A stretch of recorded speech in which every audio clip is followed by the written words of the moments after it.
بسم الله الرحمن الرحيم نحمده ونصلي على رسوله الكريم أما بعد فأعوذ بالله من الشيطان الرجيم بسم الله الرحمن الرحيم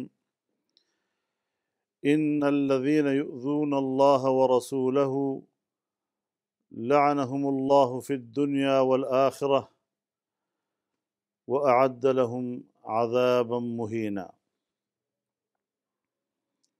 برادران ملت،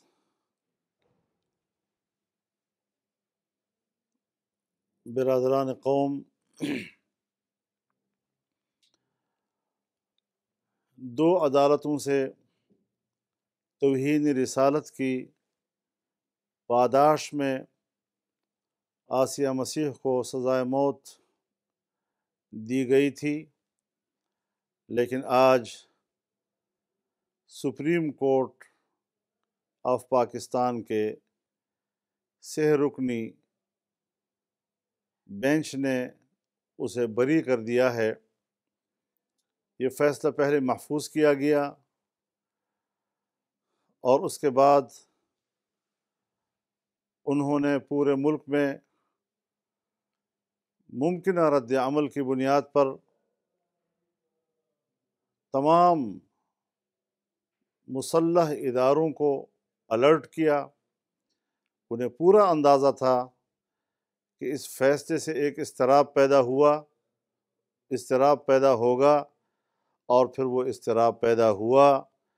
آج پورے ملک میں، طول و عرض میں اور ملک سے باہر امت مسلمہ میں ایک کرب ہے، ایک اضطراب ہے، ایک ہیجان ہے، اور پوری امت اس وقت اضطراب سے گزر رہی ہے۔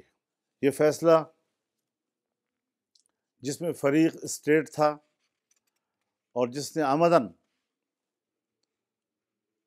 اس حوالے سے عدالت کو ثبوت فراہم نہیں کیے تاکہ اس کی بریت کو یقینی بنایا جا سکے،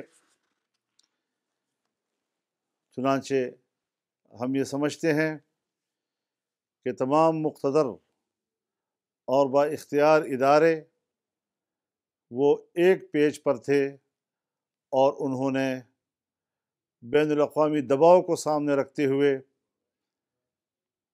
یہ فیصلہ دیا۔ کل اسی بین الاقوامی دباؤ کے تحت ممتاز قادری شہید کو پھانسی دی گئی، اور آج اسی بین الاقوامی دباؤ کے تحت اسی الزام میں سزائے موت پانے والی اس خاتون کو بری کر دیا گیا۔ یہ پاکستان کی آزادی پر ضرب ہے، یہ پاکستان کی آزادی پر سوالیہ نشان ہے۔ کیا ہم خود مختار نہیں ہیں؟ کیا داخلی اقتدار اعلیٰ ہمارے اپنے ہاتھ میں نہیں ہے؟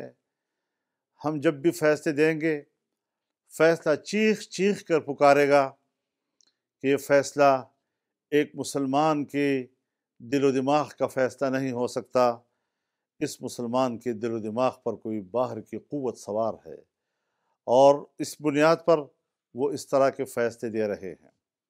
چنانچہ اس حوالے سے پورے ملک میں اس وقت تمام دینی اور مذہبی جماعتوں کے قائدین سے رابطے میں ہوں، اور ان کو اعتماد میں لے کر میں آپ حضرات سے اپیل کر رہا ہوں کہ آپ میدان میں رہیں، آپ سڑکوں پہ رہیں۔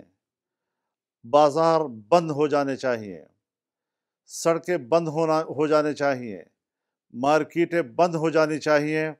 احتجاج کر کے پوری دنیا کے سامنے اپنا موقف لائیے اور واضح کیجیے کہ یہ فیصلہ عدالت کا غلامانہ ذہنیت کا فیصلہ ہے، اسے پاکستان کے عوام اور امت مسلمہ قبول و تسلیم کرنے کے لیے تیار نہیں ہے۔ یہ احتجاج ایک جائز احتجاج ہے، یہ قوم کا حق ہے۔ آج ہمارے عدالتوں اور ریاستی اداروں کے انصاف سے ماوراء فیصلوں پر پوری قوم اور امت میں صف ماتم بچھی ہوئی ہے۔ احتجاج ہر سطح پر ہو، ہمگیر ہو اور بھرپور ہو۔ ایک ایسے وقت میں ایک طرف یورپی انسانی حقوق کی عدالت وہ پہلی مرتبہ فیصلہ دے رہی ہے کہ توہین رسالت اظہار رائے کی آزادی کے زمرے میں نہیں آتی، اور کروڑوں مسلمانوں کی دل آزاری کرنا یہ جرم ہے۔ بین الاقوامی دنیا اور وہاں کی عدالتیں تو توہین رسالت کے حوالے سے اس طرح سوچیں۔ چند دن ہوئے پاکستان کی موجودہ حکومت نے اور حکومتی پارٹی نے سینٹ میں توہین رسالت کے قانون میں ترمیم لانے کی جو مذموم کوشش کی اور جسے ناکام بنایا گیا۔ ایسے حالات میں ہماری سپریم کورٹ نے ایک ایسا فیصلہ دے دیا کہ جس کی قوم ان سے توقع نہیں رکھ رہی تھی، قوم کو مایوس کیا، قوم کو کرب میں مبتلا کیا، قوم کو اضطراب میں مبتلا کر دیا۔ میں سمجھتا ہوں یہ عقل و شعور سے محروم شخصیات کا ایک غلامانہ ذہنیت کا فیصلہ ہے۔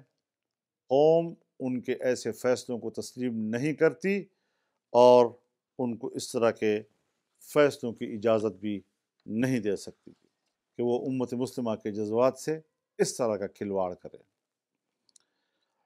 مظاہرین قانون کے دائرے میں رہتے ہوئے اپنے احتجاج کا حق بھرپور طور پر استعمال کریں اور امن عامہ کا خیال رکھیں، املاک کو نقصان نہ پہنچائیں، بھرپور طور پر اپنا احتجاج پوری دنیا کے سامنے رکھیں، حکمرانوں کے سامنے رکھیں۔ اور یہ بات واضح ہو گئی کہ اس قسم کے فیصلے جب ملک میں کیے جائیں گے تو پھر حکمرانوں کی نظریات، حکمرانوں کا ایجنڈا، حکمرانوں کے مستقبل کی سوچ کے بارے میں قوم کیا توقع رکھ سکتی ہے۔ اس طریقے سے ہم ایسے فیصلوں کو تسلیم نہیں کر سکتے۔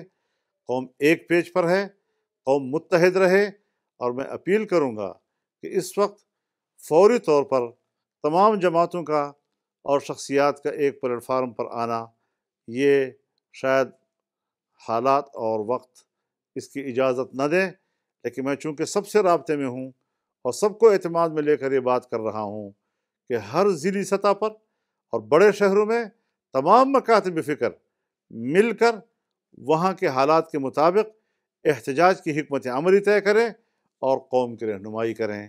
اللہ تعالی ہم سب کا حامی و ناصر ہو، اور رب العزت دین اسلام کی حفاظت اور جناب رسول اللہ صلی اللہ علیہ وسلم کے ناموس کی تحفظ کے لیے امت کو اہلیت، صلاحیت، جرت اور ہمت عطا کرے۔